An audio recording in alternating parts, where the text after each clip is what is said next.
Hello again, and welcome to the Black Metal Rebellion. I'm going to be doing some more answers to the second Q&A. This is brought to you by a Borning's nice koozie that they got made up, a nice woodland camo with their logo and evil monster having demon children.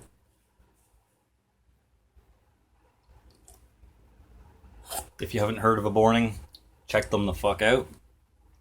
They're decent kind of,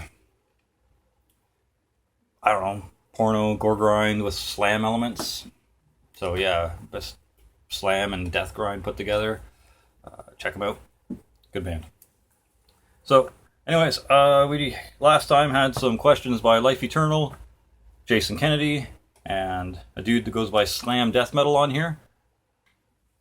Today we're going to take some questions from MobileDecay. He says, this is hilarious. I fucking laughed so much when I first heard this question, so thank you for that. Would you have sex with me if I looked like a hot chick, even though I have a cock? Dude, to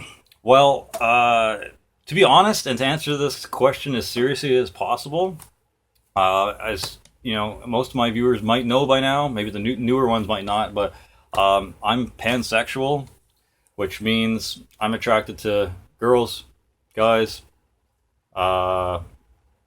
people transgendering from male to female or female to male, or hermaphrodites, or gender fluid, or gender non-existent, or whatever. Just, I don't really... You know, I'm attracted to people for people. If I think you're hot, then you're hot. I don't care what's between your legs or on your chest. So, if you looked like a hot chick and I perceived you to be hot, I wouldn't care if you have a dick or a pussy or boobs or a man chest. I wouldn't have sex with you right away though, because I'm not a horny bastard, and I'm not a slut. I like to get to know people first. I like to kind of see if see eye to eye on certain issues, and I don't look for one night stands or flings or anything like that. If I'm going to spend my time and effort to get to know someone and be with them intimately, I'm going to want something more than just a shallow sexual encounter. I'm probably going to want to have a long-lasting relationship with this person, especially if we gel and, we get along and we have similar interests. When I first date someone, I don't sleep with them right away, even if they're ready and willing and offering me that pussy or that dick or whatever. I'm not going to be like, sure, let's fuck on the first date. That's not my thing. I like to get to know the person mentally first, get to know them for who they are first, and eventually the sex will happen. I mean, especially if you plan on having a long-term relationship with me, sex is just eventually going to happen. So don't worry about that. We'll get there eventually. That's just kind of how I roll. I don't like to get intimate with people that I don't plan on seeing again afterwards. That just kind of feels shallow to me. I mean, we're more than just animals. We've got some intelligence and some intellect up there. I'd like to think we can behave a little bit less primitive. So, yeah, if you look like a hot chick and we gelled and we clicked and we got to know each other a bit, I would probably still have sex with you even if you had a dick. Doesn't matter to me. I don't care what you have between your legs. It's more of the person on person that I care about. So I hope that answered your question, and thanks for asking it, because that was hilarious as shit. Next up is a question or two by Psycho Emo Boy. That name, oh man, cheers. First question, he says, how long have you been on YouTube? I told you, and I comment that the information is provided in the About section, but I was on here since, I believe, June or July of 2007. I've been on here for a while, okay? Probably about close to almost 10 years, so probably 9 years. I didn't really start taking my channel seriously though. Pardon me. Until I think January of last year, or maybe um, December or September to December in 2014. And I started taking it more seriously. I started making more content on a regular basis and not just kind of like recording me playing guitar or recording me doing some stupid vines or just random shit. I actually started like focusing and be like, okay, what do I want to put on here? What do I want to represent me? How do I want to like express myself on this channel and maybe reach some viewers and talk about music with some peers out there on YouTube and the internet. And I just started taking it more seriously and getting more involved, and now we're here at almost 900 subscribers and 200 and something videos. So yeah, man. Next, do you listen to any good rap that has meaning to it? Not really. Any rap that I listen to is mostly just your stereotypical lowbrow bitches and hoes and getting drunk and stuff like that. Not because those are the kind of lyrics and mindset that I enjoy or agree with. It's just kind of just what I happen to listen to. Some of the rap bands that I listen to are Eminem, NWA. I listen to 50 Cent on occasion. I listen to Hollywood Undead, Deuce. Yeah, I mean, I listen to the, one or two Kiprio songs that were all right.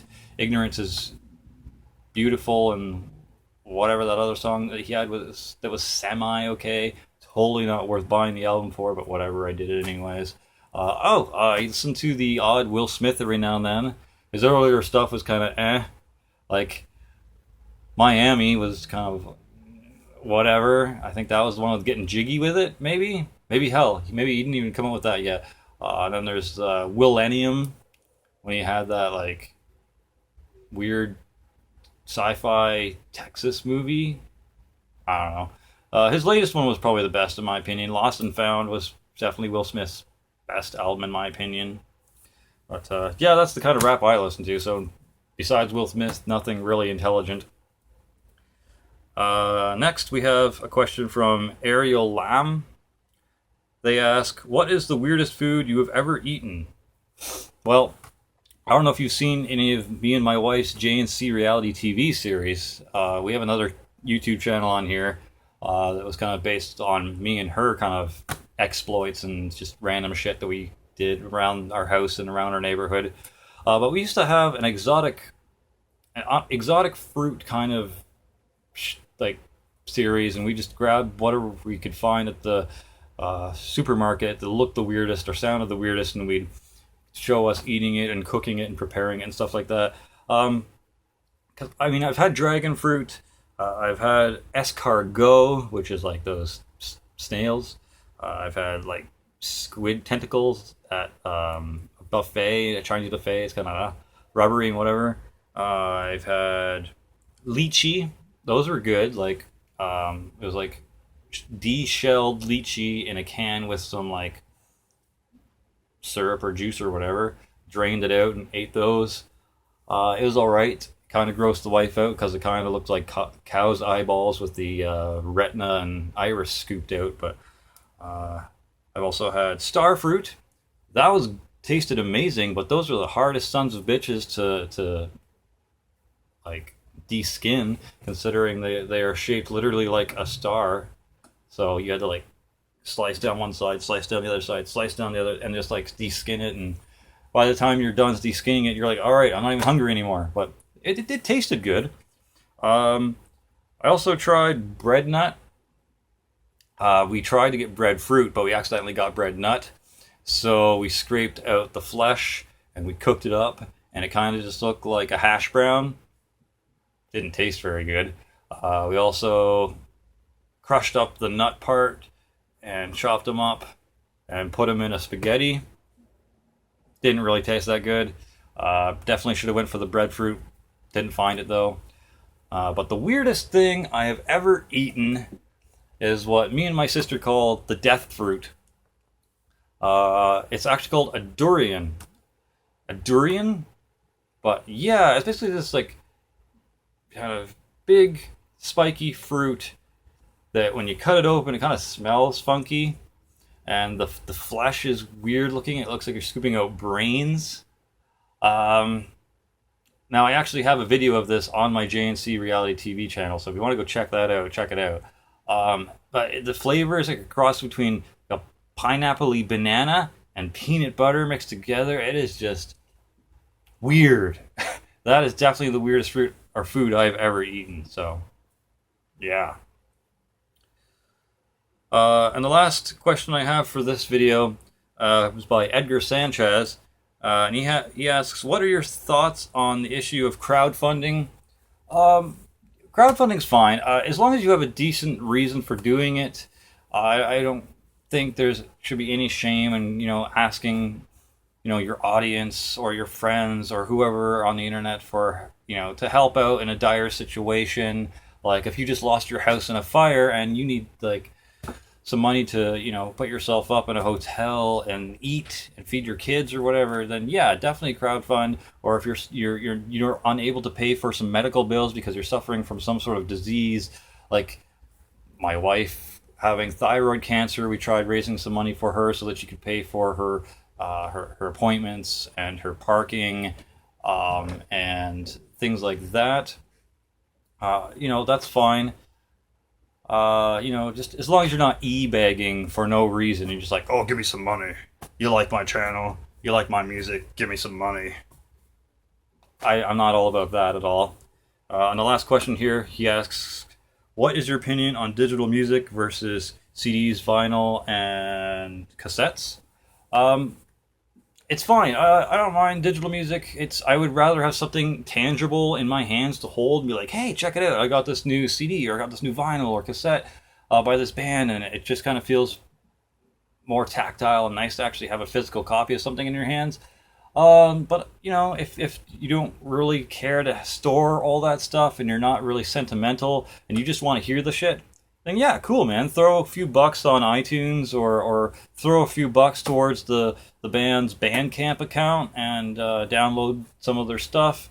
As long as you're paying for it, I don't give a shit which way you get your music, because the artists spend time and effort recording it, practicing it, driving to and from the rehearsal space, which costs them gas money.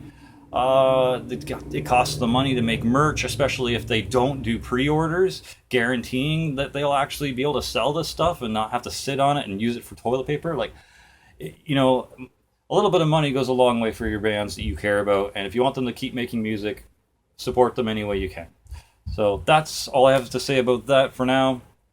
Thanks for watching. More coming in another video soon. I hope I answered all your questions satisfactory. Thanks for watching the Black Metal Rebellion, and stay sick, my friends.